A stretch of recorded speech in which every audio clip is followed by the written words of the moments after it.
I am really moved by the idea of freedom in the teachings of the Buddha.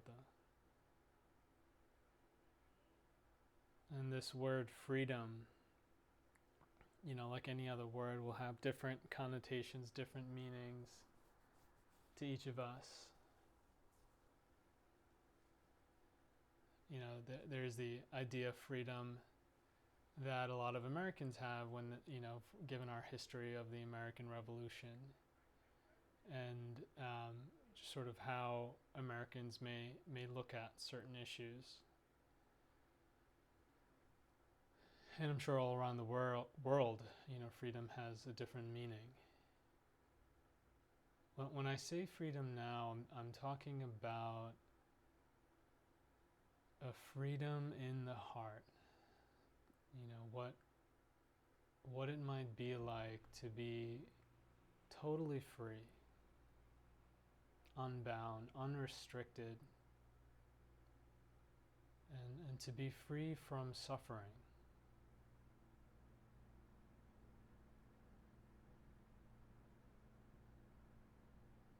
And as I say this, I'm very well aware that most of us are not free from suffering. We are suffering. We feel stress, difficulty, challenge, anxiety.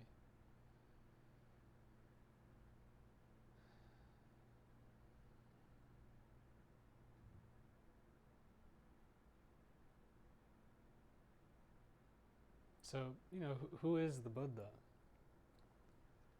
He was someone who broke through, who broke away from the bonds, the chains of suffering. And the word Buddha means awakened one. So what did he awaken to? And that's what we're going to talk a little bit about today. It's said that and when I talk about the Buddha, I'm also talking about millions of people, men and women, who after him also awakened and discovered a great truth. And in my own view, men and women from other religions, other spiritual traditions, have found this as well. So he awakened to something, and he awakened to emptiness. Emptiness. And it's called Sunyata in the ancient Pali language. Sunyata.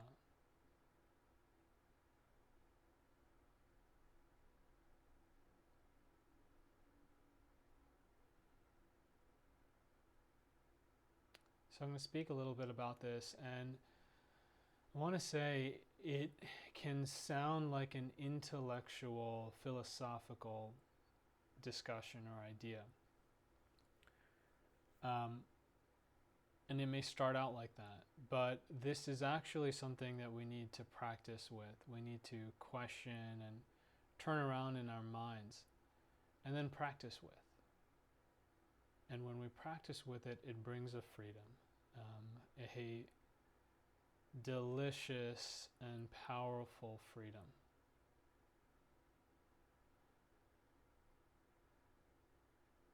Emptiness. So I'll state a few statements here. There is nothing inherent in any experience that determines how you feel.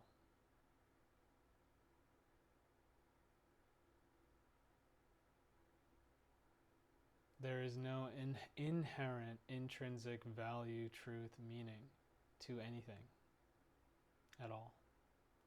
All phenomena, without exception, have this attribute of emptiness, of being empty. Empty of what? Empty of an inherent existence, an inherent or intrinsic value. Meaning that things do not exist on their own side. They arise and exist dependent on other conditions, other phenomena. All things are dependent arisings.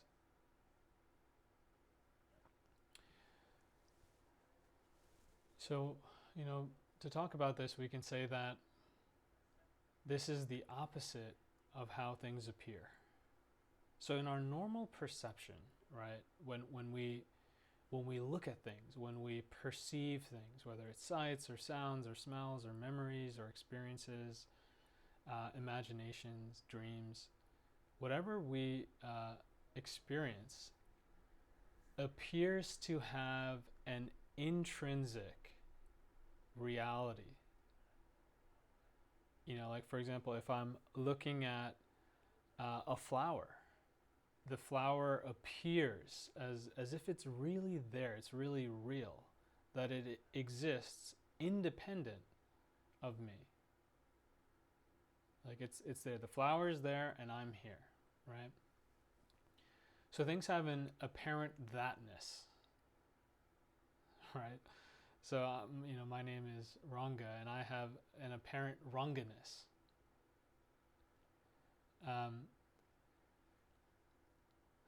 In anything, whether it's your phone has an apparent thatness. It appears to be that. And this is true of other people in our lives. Our spouses or children have a thatness to them. And in our minds, we sort of solidify them to be one thing or another. And actually what the Buddha found is that things do not have any true essence. They're empty of any essence. He also found that in our believing that they have a true nature, a true essence, that they really exist on their own, independent of our mind, independent of how we perceive them, that this very deeply entrenched view is what causes suffering.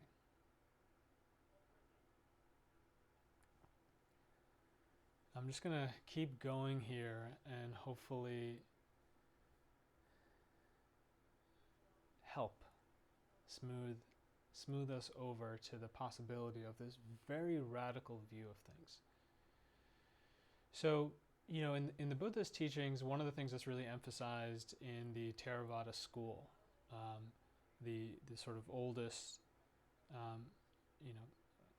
a very ancient school of Buddhism, let's say, is this idea that clinging causes suffering. And this also is very radical, but it's relatively easy to wrap our heads around. So this is the idea that clinging, which means push or pull, causes suffering.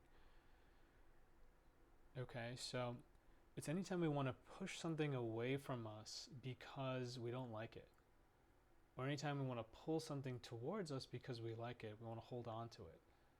So this is clinging. And the Buddha pointed out that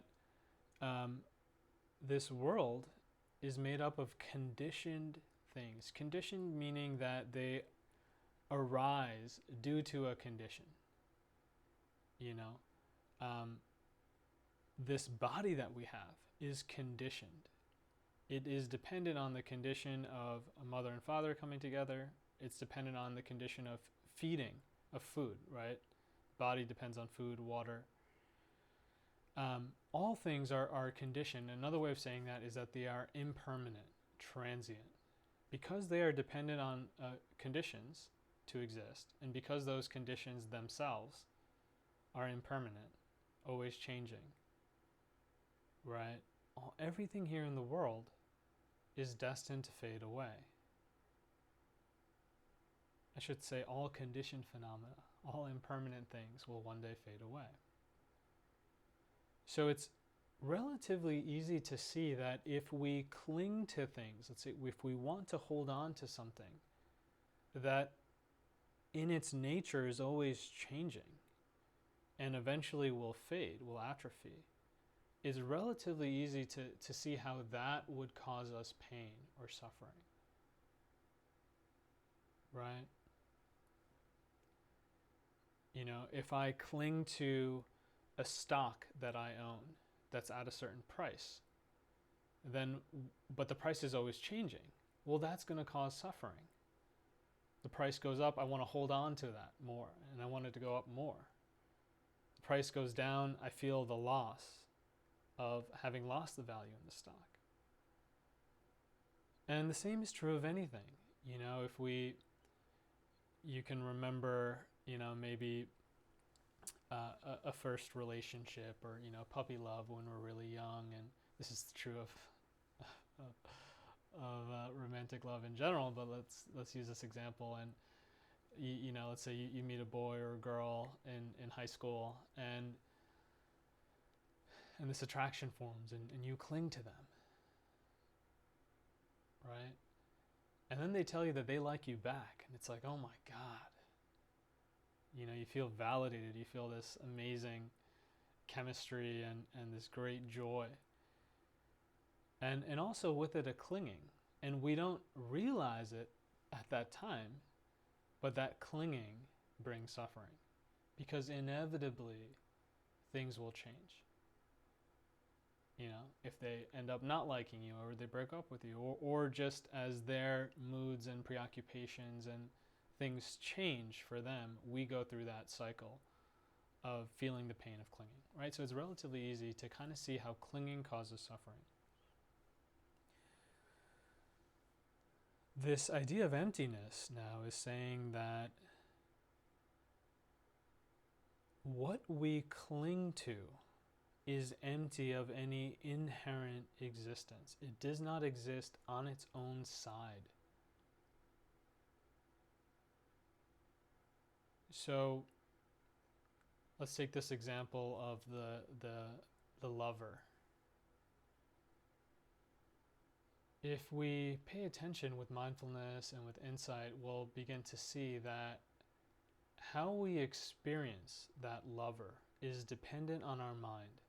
It's dependent on our way of looking at them. Our likes, our dislikes, our history, you know, all the love songs we've heard, you know, all this, so much is going on in the mind, our intention, our attention, and it's shaping our experience of that lover. So that lover does not exist as one solid thing, independent of how we look at them. And this is like that famous saying, beauty is in the eye of the beholder. Right? Also, ourselves, we are empty of any inherent existence.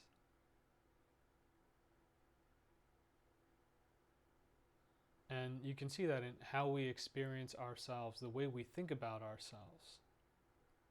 This is dependent on our way of looking. So what you have is two empty things here, the self and the lover. Now when you see emptiness at a very deep level, right? So here we're kind of talking about a sort of theoretical level, we're starting to wrap our heads around it. But it's said that in meditation and through this practice, we can start to, the illusions in the world start to fall away. And we may start to see things more clearly. And we'll be able to see through things. We'll be able to see the emptiness. So when you realize that it is one empty thing clinging to another empty thing, right? The clinging starts to break up. And I think it's very useful, and my teacher Robert Bea would say this as well, that it's very useful to approach the idea of emptiness not from an intellectual standpoint, but from a standpoint of your own suffering. What are you suffering about right now? Okay. But maybe to start, I'll give a classic intellectual example, and it's that of a chair. A chariot was actually the thing that was used, so maybe we'll start with a car, a modern day chariot. If we start taking things apart from the car, at what point does it stop being a car, right? So if we take a car and we take the wheels off, is it still a car? Yeah, probably. Take the seats off. Is it still a car? Take the steering wheel off. Take the brakes off. Take the engine off. At what point does that thing no longer a car? And what we'll find is that it's different for each of us, that it's actually the mind that is lending the carness, the thatness of the car to the car. In a way, it's like we're sort of deciding that through the mind. And, quantum physics has started to sort of align with this view of emptiness, where there's something called the observer effect. And I'm not a physicist, but, base level understanding, it's like even when you rip apart atoms and molecules and you get to the subatomic molecules like electrons, and they, depending on whether or not you're observing them, they behave differently. And that if you keep going smaller and smaller, there's actually nothing. It's sort of like we're made up of these atoms and electrons, and beneath that there's just sort of an emptiness, a spaciousness there. And I'm speaking a little loosely here, not so precisely, but so that's on an intellectual level, right? Now if we go back to the case of the lover, right? And we talk about using emptiness in a practical way. I want to really illustrate how when we let go of this notion of thatness, that they really exist in a certain way, that brings freedom.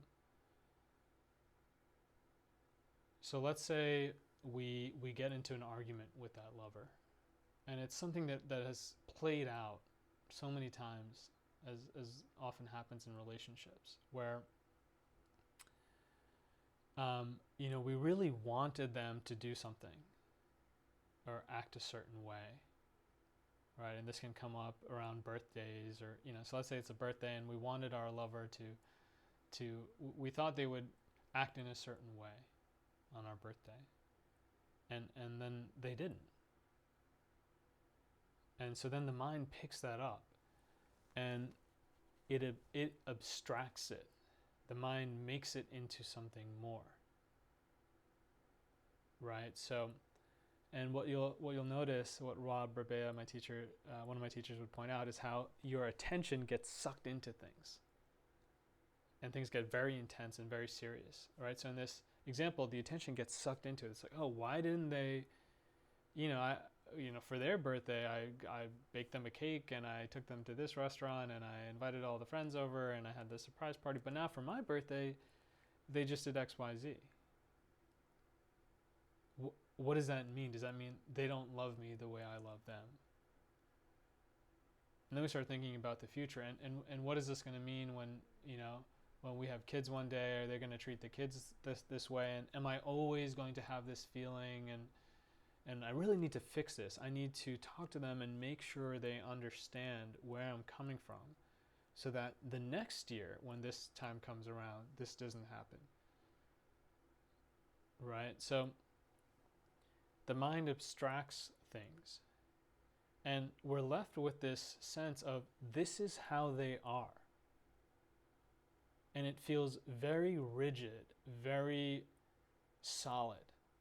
This is how I am. I'm like this. I treat them like this. And this is how they are. They're different. And this is how they are. And I know this is how they've always been. This is how they're always going to be. You see what I'm saying? Do you see what I mean by the thatness? We start to solidify objects as if they really have a particular value or existence or nature. The teaching of emptiness says that things are nothing in particular. And because they are nothing in particular, they can be anything at all. Let me say that again. The teachings of emptiness say that things, like let's say this lover, is nothing in particular. Because they are nothing in particular, they can be anything at all. How we experience them is dependent on other conditions, namely The one to really point out here, the condition to really point out, is our own mind. How we experience them is dependent on the mind. There's an unfindability to them.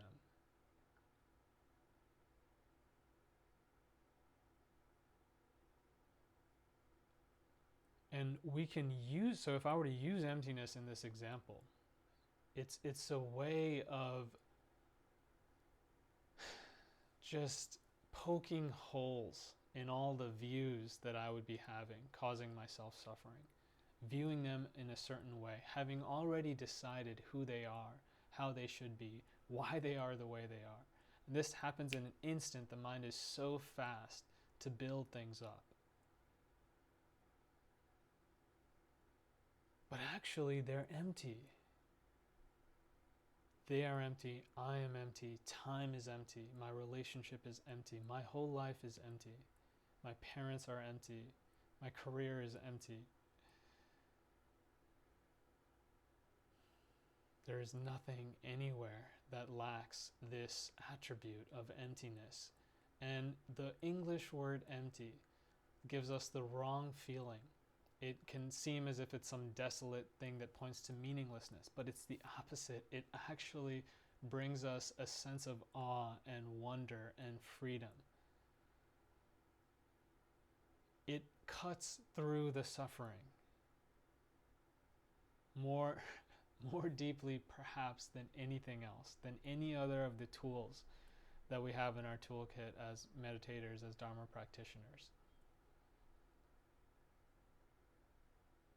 It's like saying if we look closely, we'll see nothing there except this emptiness, which is a vast field of possibility, and it's like a shapeless, viewless, formless sort of thing.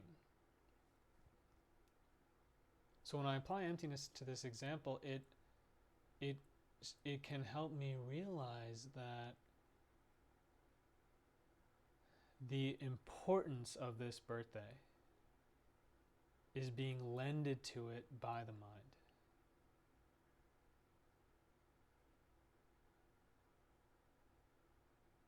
You know, because actually, if I go back a few birthdays, I don't even remember what happened on that birthday.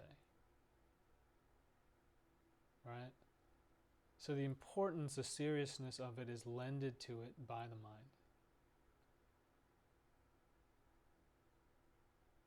So we gain the ability, the freedom to take that seriousness out of it, to take the suffering out of it. And the mind is very convincing. This is actually very difficult to do. But we can train in this over and over again to see where are we suffering, why are we suffering, and to realize that the mind is fabricating it. It's concocting this suffering, this dukkha, to use the Pali word.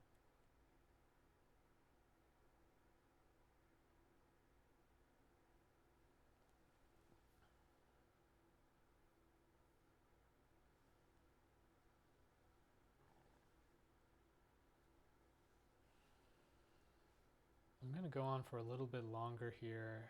If you have to run, feel free.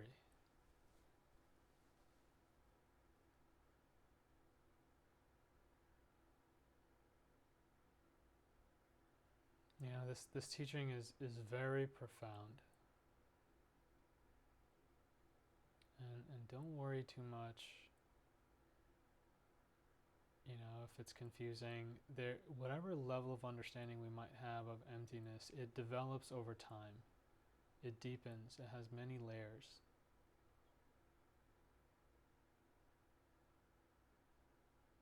You know, with this word emptiness, it can seem like if I approach this teaching, if I embrace this teaching, I won't love anything anymore.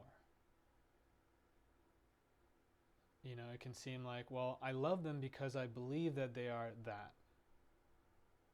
You know? Or I love this town because I believe the town is this.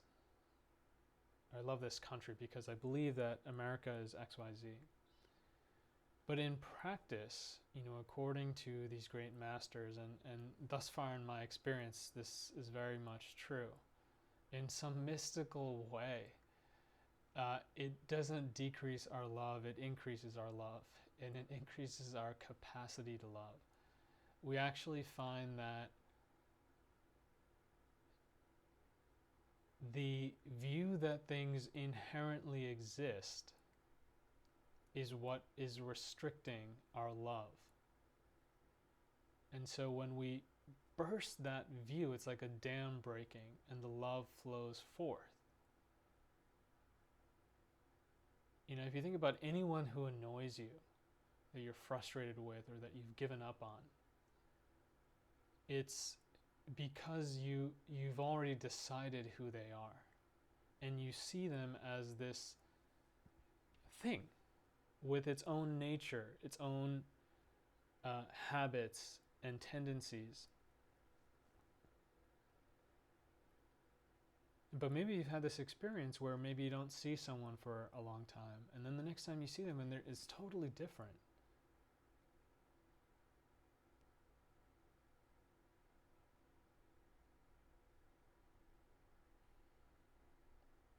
So the teaching of emptiness and embracing, starting to practice towards this view, this sort of crown jewel of the Buddha's teachings, when we practice towards it, we find that all the dams, all the walls that have been holding us back from love, from a sense of freedom and agency, from a sense of joy, happiness, peace, these walls start to break down. And then these innate qualities of harmony and peace, joy and love, they flow forth uncontrived, unrestricted, unalloyed.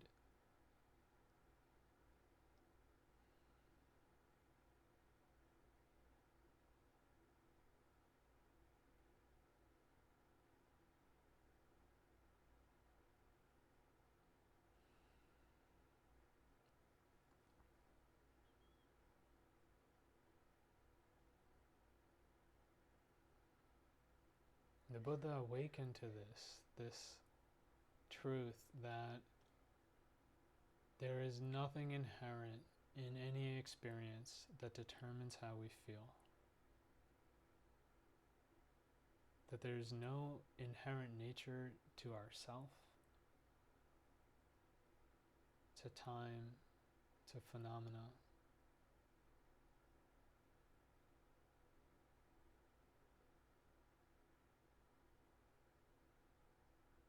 There is no thatness to things.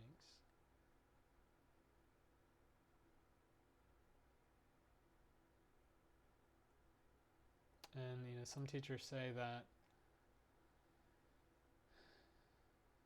even if we want to let go of things, if we want to let go of our attachments that are causing ourselves suffering, if we want to let go of our views, that we won't be able to completely let go, to uproot the clinging until we see emptiness.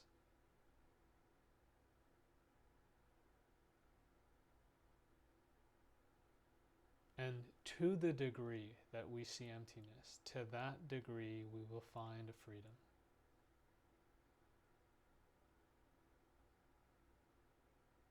When we see emptiness, it frees us from all bonds.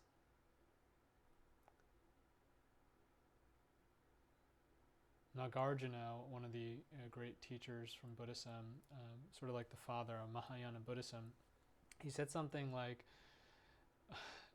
the true nature of everything is peace. And he was a great teacher of emptiness. So emptiness has a peace in it. It has the taste of peace and freedom.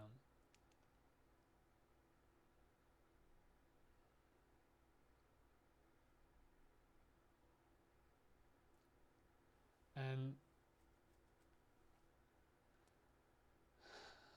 it's one of these things where when we so in my own practice, right, I have this great tool bag, this toolkit of all these different tools that I've been learning for the last couple of decades, right? There's metta, this loving kindness. There's mudita, this appreciative joy. There's samadhi, this range of meditative pleasure and bliss. There's virtue, my own sense of goodness and morality and commitments and duty. It's all these many, many tools. So emptiness is one of these tools, and it is very powerful, very potent. And I find for myself, what I'm basically doing on a day-to-day basis is feeling into my heart, feeling into my body, and just feeling what tool is available right now. So in my teachings, you'll notice, if you stick around, that I tend to talk about what is speaking to me at any particular time. And sometimes, when I'm on a one-on-one basis, I'm able to bring up the tool that I think is best for that person at that time. But basically, in my own practice, this is changing, again and again. So emptiness is this great, I don't know if I should call it a flower or a tree, or maybe let's say it's a tree, and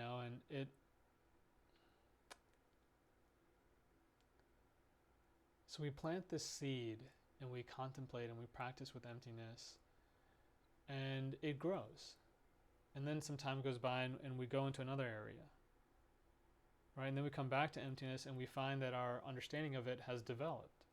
So all of these different factors that I teach and that the Buddha taught, these different qualities of mind, they are supportive of one another. And sometimes it's hard to realize this, but virtue, for example, when we strengthen our virtue, our skill in goodness, when we defeat the capacity to lie, to steal, to hurt other beings, when we strengthen our commitment towards virtue and morality, in alignment with what we feel is right, when we listen to the heart and we live in a way where there's no regret, that strengthens our capacity for understanding emptiness. When we develop our metta, our loving kindness, our ability to be warm and friendly and accepting, that strengthens our view of emptiness. And emptiness in turn strengthens all of this. So this is what we do as practitioners. We keep going on our path. And along the way, these qualities start to grow and flower and blossom and bear fruit.